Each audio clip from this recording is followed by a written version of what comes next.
இந்த புறாக்கலை என்பது காந்தம் போன்றது. இங்கே இருக்கின்ற நான் அனைவரும் இரும்பு துகள்கள்.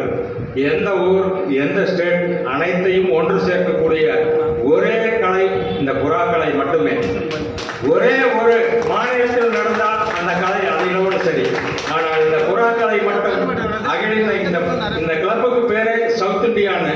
இந்த சவுத் இந்தியா ஆல் இந்தியா கிளப்பா மாறணுங்கிறது என்னுடைய முதல் ஆசை. இந்த கலைக்கு நாங்கள் இந்த மெட்ராஸ் ரூல்ஸ் அப்படின்னு சொல்லுவாங்க.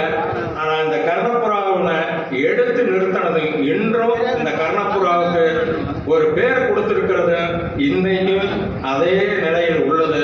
சென்னை மட்டுமே இதை நாங்கள் பெருமையாக தான் நினைச்சுப்போம். மற்ற ஊர்களில் இந்த கலையும் நிறைய இருக்கலாம். ஆனால் இந்த புறாக்களினுடைய வகைராக்களும் ஒரிஜினாலிட்டியும் இங்கே சென்னையும் அதை சார்ந்த வேலூர், வாணியம்பாடி,